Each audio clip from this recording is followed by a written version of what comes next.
YouTube, it's Afronique, and I'm back with another lock update for 1 year and 10 months.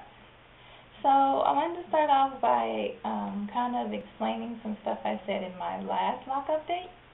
So one of the things that I said was that I was wondering if my hair got stretched, because from month to month I could consistently see the hair growth, and usually you don't really see that until after your second year. So what I meant by that is actually, so pretty much everybody's hair grows about ½ inch a month. But when you're locking, because your hair is condensing, a lot of times you don't really see every month that your hair actually has grown at least that ½ of an inch.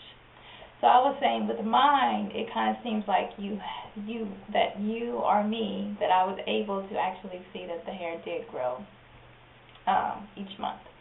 And then just wondering if that was a pregnancy hormone thing, or if indeed I did stretch my hair. And then also, Chemist actually asked me a question that made me think of something. She asked me if I lost any locks during my pregnancy. Well, not during my pregnancy, but after my pregnancy. Because you get all of those hormones during pregnancy that will cause your hair to grow really good, but then like 3 months after you have the baby, you lose those hormones. So then a lot of people will lose hair, and then if you have locks, you could lose, your whole lock.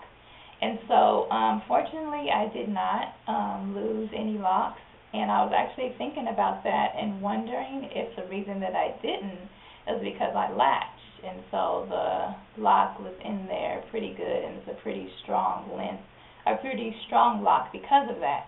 So I am curious if anyone who watches this happens to have been pregnant, or I guess a few months after your pregnancy you had locks during those times, and you did or didn't lose locks.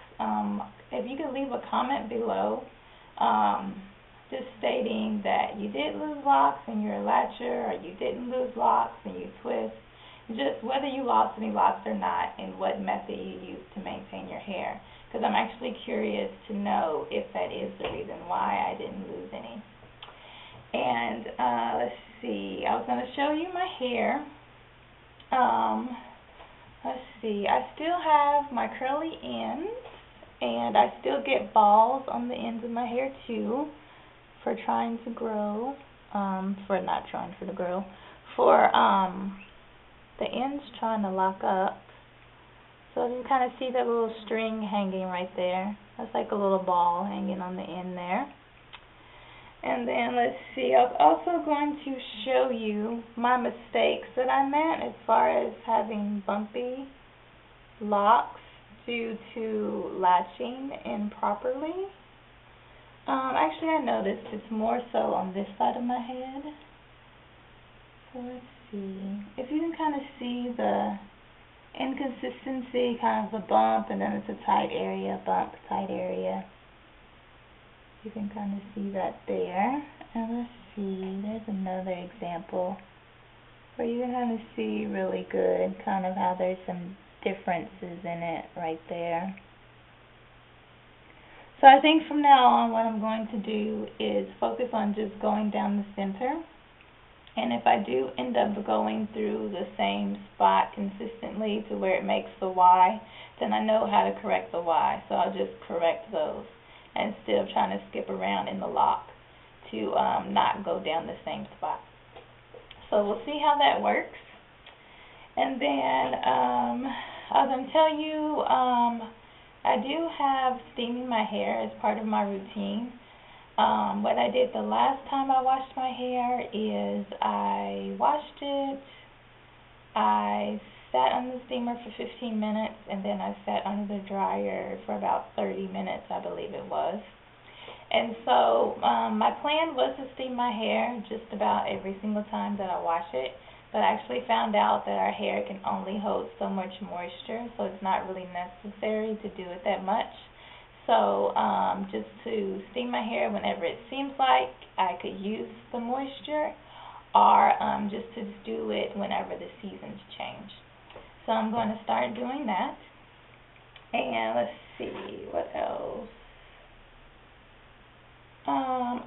thing I was going to tell you is one thing I realized since getting that buildup in my hair, that it probably was building up, but it wasn't visible to my eye just from the angles that I look at my hair on a normal basis. So I think it's a good idea, like for anybody that does their own hair, if you have like a friend or family member, just to go through your hair every once in a while, just to kind of check to see, if they kind of see anything starting to build up in your hair. I think that would be a great resource to have so that you don't wait to the point to where it's so hard to get it out of your head. And let's see.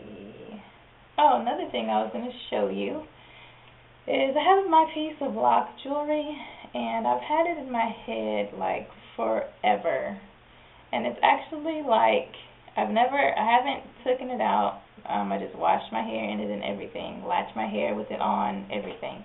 So I've noticed that it actually has condensed that part of my lock to where it's pretty skinny. Like this part right above my finger, like right above where that knot is where it was. So you can see how it's a little bit smaller from this area up here, and then definitely smaller than this knot. Because this little knot or whatever is actually what keeps it from sliding off. So I just thought that was interesting. I guess we'll see with time whether that's becomes a weakened spot or not, or if it's okay. I don't know.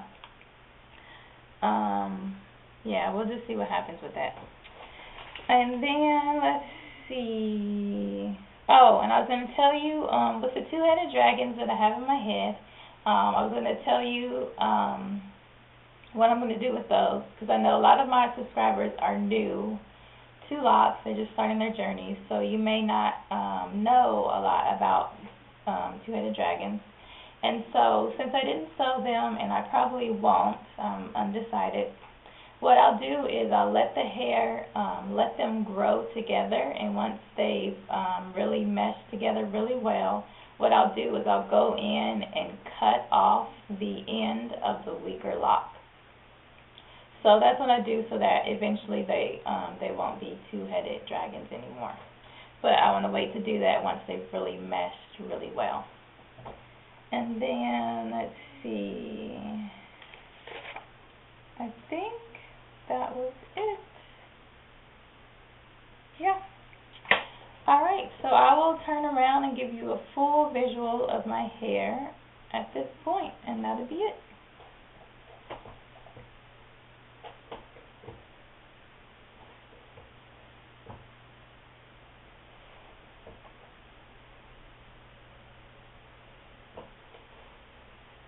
Alright, thanks for watching.